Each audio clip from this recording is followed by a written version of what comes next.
Bonjour, bon retour sur la chaîne de la Fibromyalgie Academy, le podcast qui est dédié à la gestion de la douleur chronique, aux solutions alternatives qui diminuent les symptômes de la fibromyalgie et apportent un renouveau de confort de vie. Aujourd'hui, nous parlerons d'errance médicale. On entend rarement le terme errance médicale, mais pourtant c'est une réalité qui est vécue par énormément de personnes qui cherchent à obtenir un diagnostic, des réponses qui expliqueraient leurs symptômes. Errance médicale veut bien dire ce qu'il veut dire, errer. Errer de médecin en spécialiste, de spécialiste en spécialiste, sans jamais trouver de réponse. Errer également de praticiens en médecine complémentaire alternative jusqu'aux rebouteux en tout genre et en charlatans qui, eux, n'ont rien de médical. Si on entend encore trop peu parler d'errance médicale, c'est parce que ce titre est en augmentation depuis quelques années et qu'il croît avec le nombre de nouveaux cas de maladies rares. Êtes-vous concerné par l'errance médicale? C'est ce que je vous propose de découvrir aujourd'hui, ainsi que les solutions pour remédier à cette errance que l'on pourrait aisément comparer à une boule de flipper qui se cogne contre les champignons bumpers et les buter de tous les côtés sans jamais trouver de repos. Et à l'image de cette boule, le patient qui cherche un diagnostic se sent tout aussi impuissant, enfermé dans une boîte, secoué en tous sens et se cognant contre les parois sans jamais trouver d'issue. Alors maintenant, débranchons notre flipper et discutons des meilleurs moyens d'éviter l'errance médicale ou d'en sortir au plus tôt. Bonjour à tous et bonjour à toutes. Je suis Marie-Lou, je suis votre hôte et je suis heureuse de vous accompagner aujourd'hui dans cette exploration de l'errance médicale. Vous le savez, je suis fibromyalgique depuis longtemps et je suis également infirmière en centre d'algologie. Ce qui explique que j'ai vraiment un intérêt pour l'errance médicale. Je suis certaine que s'il y avait moins d'errance médicale, la prise en charge, l'énergie que la personne pourrait mettre à appréhender sa fibromyalgie et l'énergie qu'elle pourrait déployer pour apprivoiser la fibromyalgie, la comprendre et l'accompagner utilement serait vraiment plus efficace. Et je pense vraiment que pour ça, il faut prendre la maladie relativement tôt, ce qui est évidemment totalement infaisable avec l'errance médicale.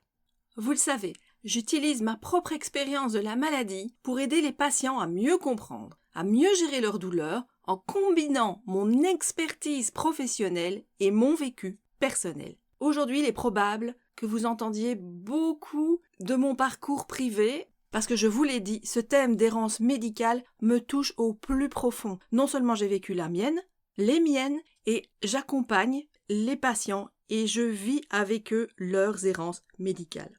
Cela dit, ça va certainement vous aider à vous identifier et à vous dire que vous êtes pris dans une spirale infernale. Et aujourd'hui, on va voir comment éviter l'errance médicale et comment en sortir.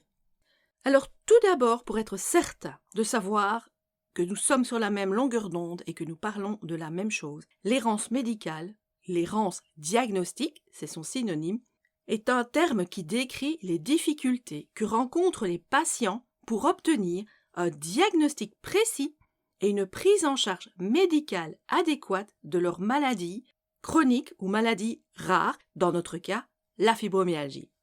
L'errance diagnostique touche les personnes qui présentent des maladies chroniques ou des maladies rares, des maladies mal reconnues, des maladies mal connues, des maladies dites nouvelles comme la fibromyalgie et qui sont encore trop peu connues du grand public. L'errance médicale ensuite est déterminée par la période, le délai entre les premiers symptômes et le moment d'établissement du diagnostic précis et final. Selon une étude du CNRS, je vous mets le lien en barre d'infos, il se déroulerait 4 premières années entre les premiers symptômes, l'apparition des premiers symptômes, et le début de la recherche sérieuse. Ça veut dire que pendant 4 ans, vous allez aller de médecin en médecin, et au bout de 4 ans, on va sérieusement prendre vos plaintes en considération, et là va commencer la recherche sérieuse d'une maladie chronique ou d'une maladie dite orpheline.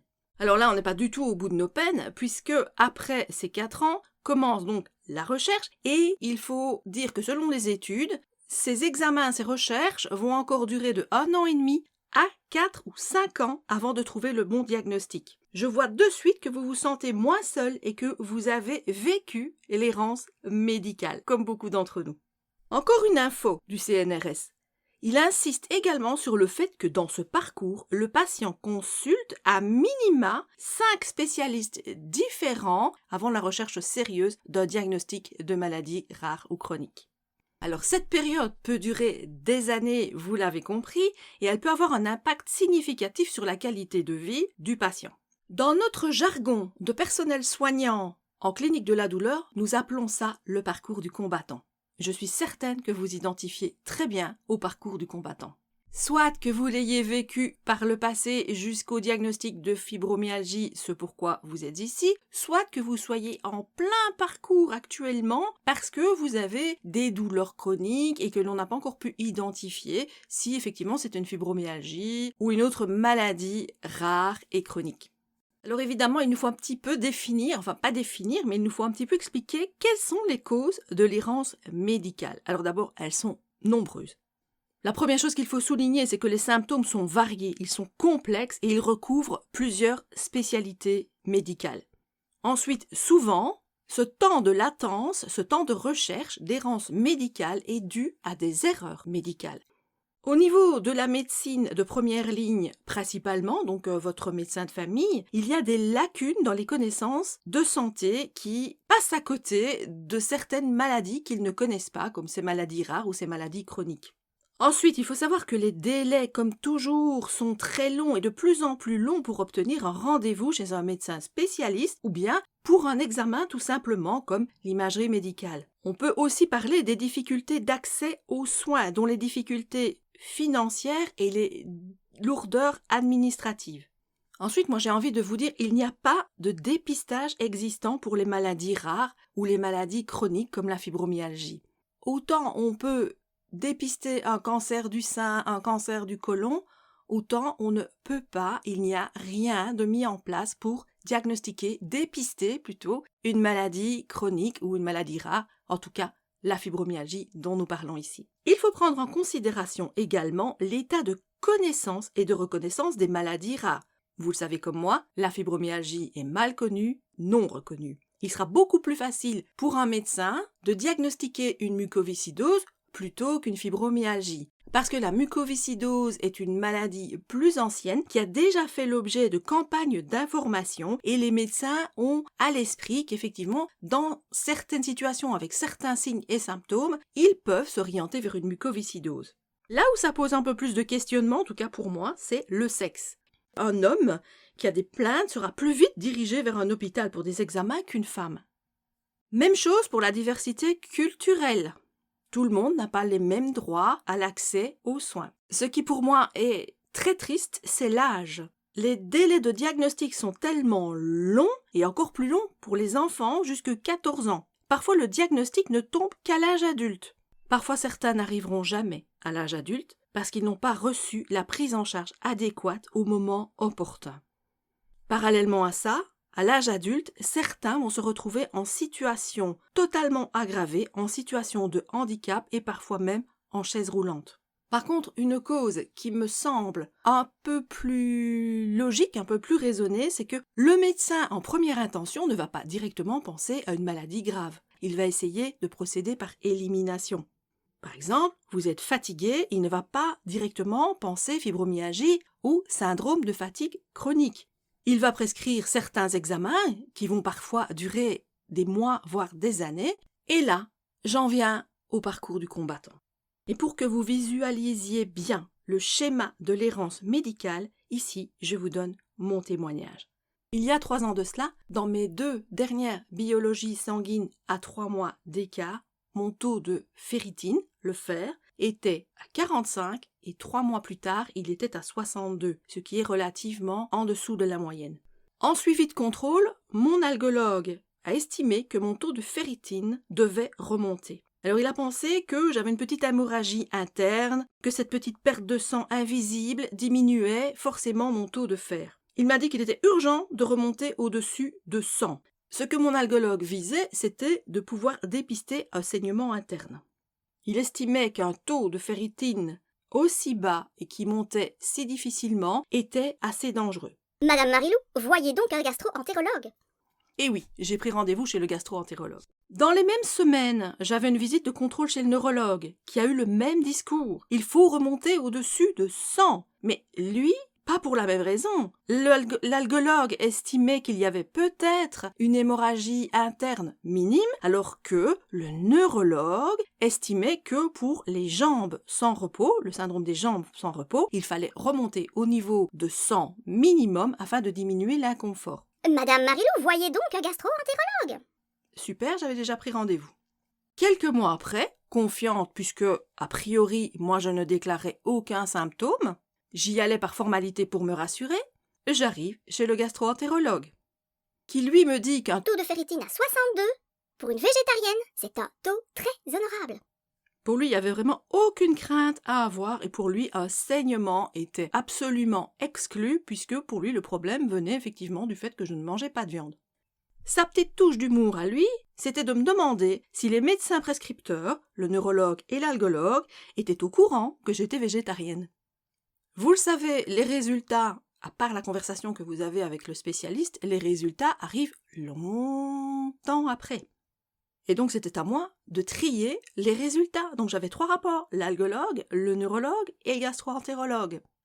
3 avis différents, 3 avis isolés. Alors comment interpréter tout ça? Un vrai casse-tête.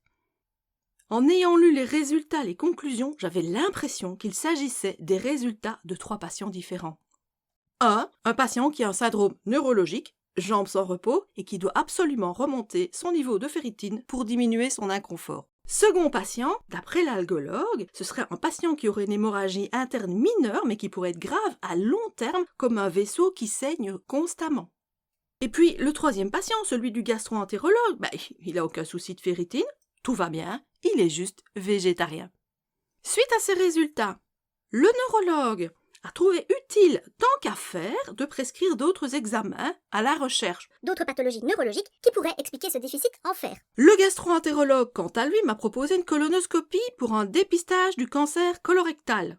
Je lui ai demandé si j'avais des signes de cancer. Et il m'a dit Non, absolument aucun. Mais mon travail dans ce service est d'envoyer toute personne de plus de 50 ans au dépistage. Alors cet épisode a duré plusieurs mois, vu les délais pour obtenir un rendez-vous chez l'un ou l'autre spécialiste, et il n'a fait qu'augmenter les symptômes de ma fibromyalgie. Il m'a créé de l'anxiété et un sentiment de ne pas être comprise et de ne pas être entendue. J'avais l'impression d'être une marionnette. Je ne sais pas si vous avez vécu des expériences d'errance médicale.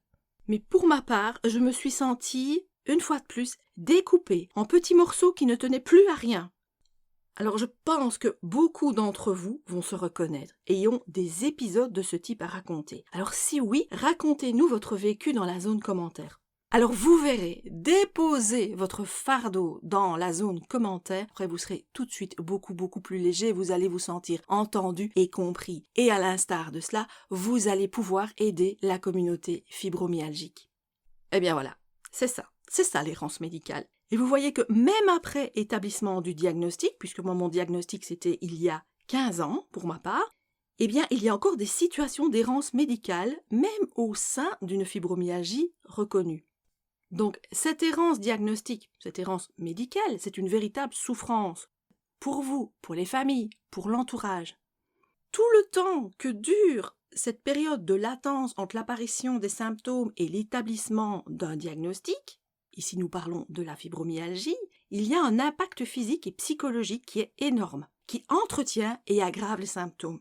Si la fibromyalgie était diagnostiquée beaucoup plus tôt, on ne perdrait pas toute cette énergie, on n'aurait pas autant de fatigue. Et cette énergie que l'on a perdue dans le combat, eh bien, on pourrait l'utiliser à bon escient afin de comprendre cette fibromyalgie, afin de savoir ce qu'elle fait chez nous, pourquoi elle est là, afin d'essayer de l'apprivoiser, de savoir, de trouver, de l'interroger pour savoir comment on peut vivre avec elle de façon confortable.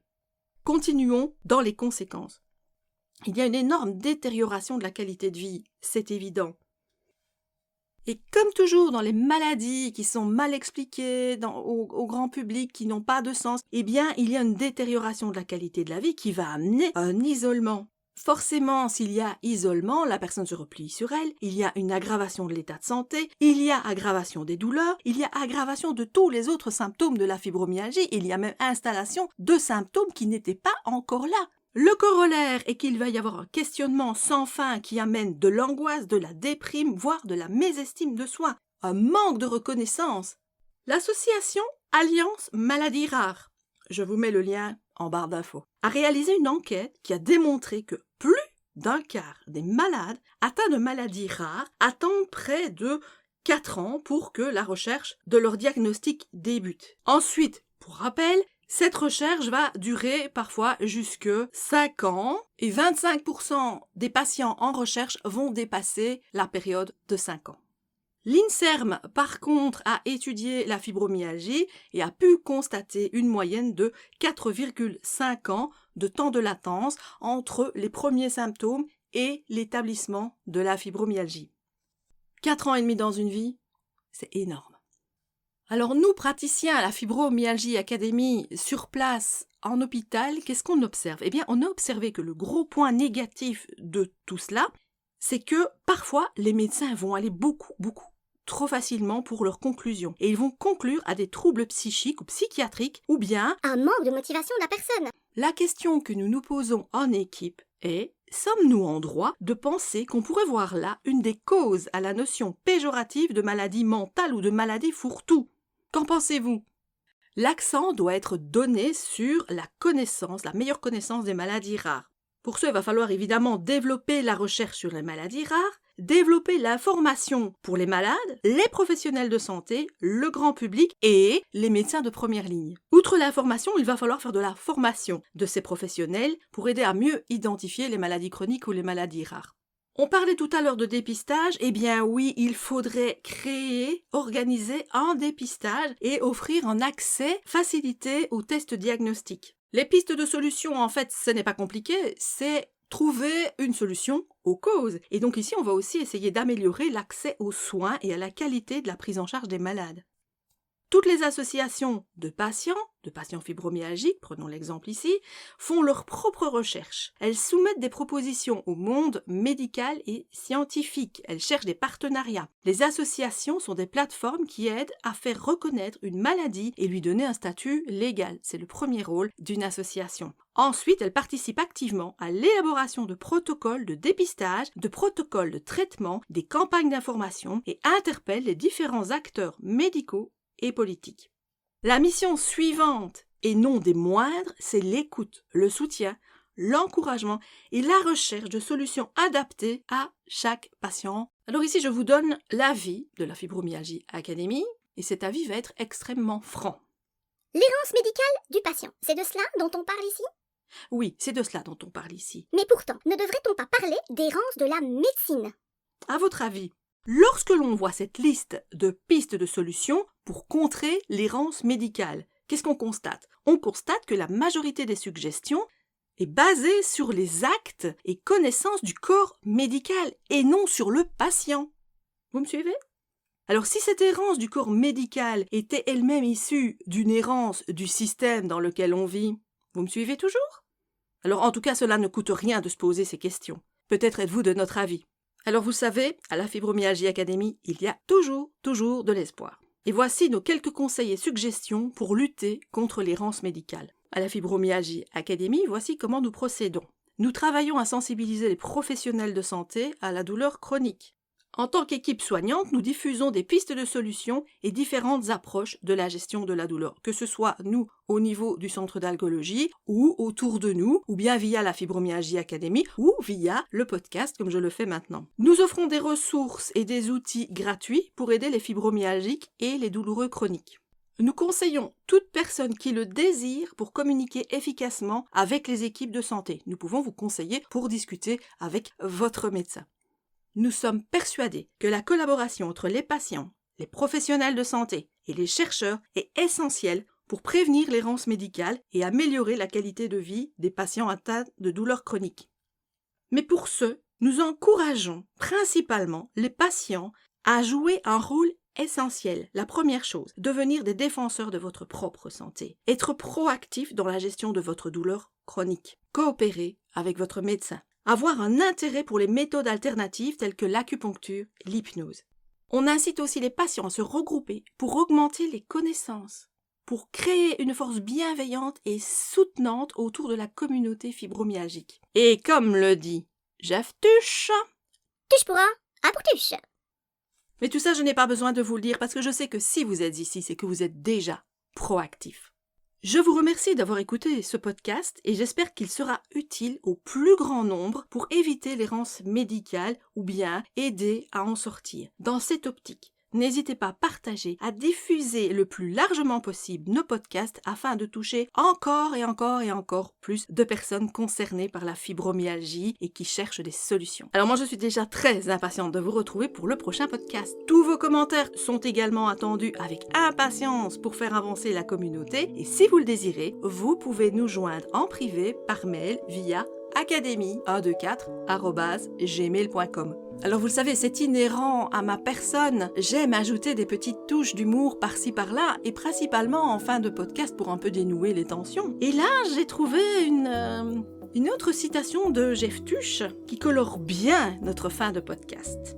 Avec Jeff Tuche, personne ne reste sur la tuche.